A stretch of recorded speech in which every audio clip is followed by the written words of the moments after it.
అన్న క్యాంటీన్ తో ఆకలికి ఫుల్ స్టాప్ పెట్టింది తెలుగుదేశం జనసేన భారతీయ జనతా పార్టీ ప్రభుత్వం.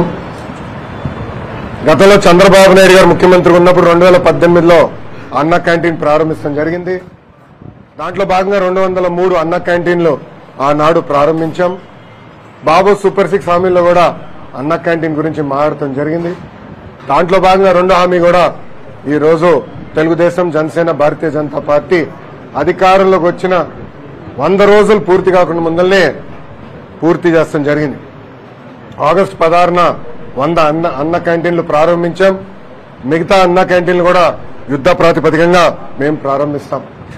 గతంలో మనం చూసాం, జగన్మోహన్ రెడ్డి గారు ముఖ్యమంత్రి అయిన తర్వాత ఒకే ఒక సంతకంతో అన్న క్యాంటీన్ కి ఫుల్ స్టాప్ పెట్టారు. ఆనాటి మున్సిపల్ అడ్మినిస్ట్రేషన్ శాఖ మంత్రి గారిని కౌన్సిల్లో నేను నిలదీసినప్పుడు 2019 సెప్టెంబర్ అక్టోబర్లో మేము మళ్ళీ అన్న క్యాంటీన్ ప్రారంభిస్తాము అని ఆయన చెప్తాం జరిగింది. ఫ్లోర్ ఆఫ్ ద హౌస్ లో చెప్తాం జరిగింది. కానీ నాకు ఊసే లేదు. ఎప్పుడన్నా అడిగితే ఖర్చు ఎక్కువ అవుతుందంటారు. ఈ సభాముఖంగా ప్రజలందరూ విషయం ఆలోచించుకోవాలి.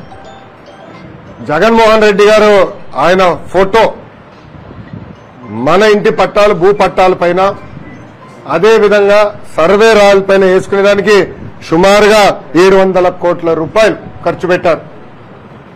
ఇంకో పక్కన ఆయన ఉండేదానికి విశాఖపట్నం ఋషికొండలో 500 కోట్ల రూపాయలు ఖర్చు పెట్టి ఒక అద్భుతమైన ప్యాలెస్ కట్టుకుంటాం జరిగింది.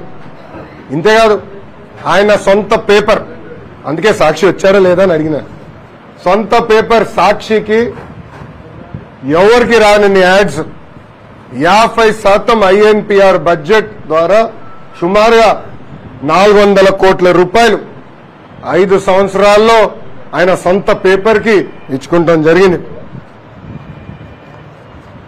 సంవత్సరానికి ఈ 203 అన్న క్యాంటీన్లు నడిపించాలంటే సుమారుగా 200 కోట్ల రూపాయలు ఖర్చు అవుతుంది. అంటే జగన్మోహన్ రెడ్డి కట్టుకున్న ప్యాలెస్ బదులు నిరుపేద కుటుంబాలకి అన్నం 3 పూటలు పెట్టుంటే, భోజనం 3 పూటలు పెట్టుంటే 2.5 సంవత్సరాలు ఆ డబ్బులతో పెట్టుండొచ్చు. లేదంటే సాక్షికి ఇచ్చిన డబ్బుల ద్వారా 2 సంవత్సరాలు పెట్టుండొచ్చు. లేదంటే ఆయన రాలేసుకున్నాడే, ఇది సర్వే రాలు, లేదంటే ఆయన మొహం పెట్టుకున్నాడే ఏదో మన ఇది పాస్బుక్ మైన, దాని ఖర్చు పెట్టి బదులు అన్న క్యాంటీన్ కానీ డబ్బులు పెట్టుంటే 3 సంవత్సరాలు నడిపించుండొచ్చు, 3.5 సంవత్సరాలు నడిపించుండొచ్చు. ఈ సభాముఖంగా ప్రజలందరినీ ఆలోచించమంటున్నా. విశ్వవిఖ్యాత నరసార్వభౌమ స్వర్గీయ నందమూరి తారక రామారావు గారు పదే చెప్పేవారు, పేద ప్రజలే మా దేవుళ్ళని. నాడు నేడు ఎప్పుడు తెలుగుదేశం జనసేన భారతీయ జనతా పార్టీ నిరుపేద కుటుంబాల గురించి ఆలోచిస్తుంది. దాంట్లో భాగంగా మూసేసిన అన్న క్యాంటీన్ తిరిగి మేము ప్రారంభించాం. ఈరోజు నాకు ఎక్కడ బాధ వేస్తుందంటే, వైకాపా పార్టీకి చెందిన ఒక ఎమ్మెల్యే పేదవాళ్ళని ఎగతాళి చేస్తూ బిచ్చగాలని ప్రశ్నించారు. చాలా బాధ వేస్తుంది. మీరు చేతగానోళ్ళు, మీరు నిరుపేద కుటుంబాలకి 3 పూట భోజనాలు పెట్టలేని అసమర్థులు. మీరు నిరుపేద కుటుంబాలను అవమానించే హక్కు ఎవరిచ్చారని అడుగుతున్నారు.